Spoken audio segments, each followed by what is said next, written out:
Экзотика и экстрым на 5-метровой глыбині. Столичный дельфинарий организовывает дайвинг с дельфинами для усіх жадающих. Причем, коли вы плавать не умеете, это не перашкода вас апрануть и всяму навучаць. До речі, перед официальным открытием программы у дельфинарии прошли первые репетиции незвычайных опусканий в воду. Яркие уражения и фантастичные эмоции с дна бассейна привезли и журналисты новин Минского региона.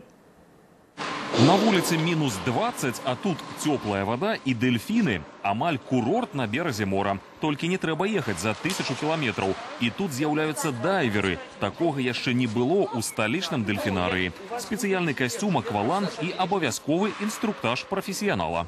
Все будет замечательно. Вы просто смотрите. Могу вас за поезд погрузить вместе с вами.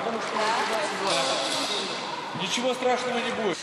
Сярод ихтіяндраў новичку и Ирина Сорока. Хваляванне схавать тяжко. Подводный дебют, як-ніяк. Ну, я, наверное, много не догрешила, поэтому думаю, что все будет нормально. Адреналин меня переполняет. Я не знаю, я больше боюсь воды, чем самих дельфинов. Посмотрим, что из этого получится.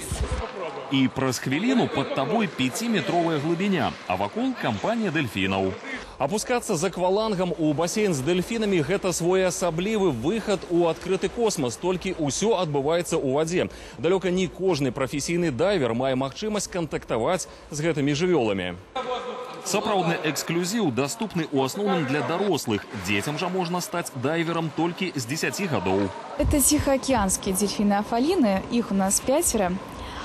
Хочу сказать, что этот вид дельфинов, бутылконосые афалины, это самый адаптированный к жизни в неволе, а также самый дружелюбный вид дельфинов. Дельфины действительно проявляют неподдельный, активный интерес к человеческой персоне. Они всегда дружелюбны, всегда идут первыми на контакт. Специалисты подбирают костюм и акваланг. Само опускание только с инструктором. Подводная пригода протягивается полгодины. В море у вас никогда не получится столько времени провести с таким количеством дельфинов концентрированно, скажем так, да. То есть вы сможете здесь 30, а им самим это очень интересно, да, это как дети, это как подростки, которые подплывают к тебе, которые тычутся в тебя носом, просят, чтобы их почесали и так далее. То есть в море такого не будет, да, в море есть возможность увидеть их на каком-то отдалении. И вось со дна бассейна нарэшце з'яўляецца наша героиня Ирина.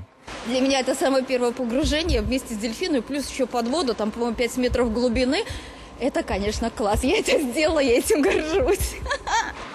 Дельфины – артисты профи, тому график выступленняў у іх вельмі насычаны, але і для дайвераў ёсць час. Так што адчуць сябе ненадоўга чалавекам амфібіі з гэтага моманту можна будзе штодзень.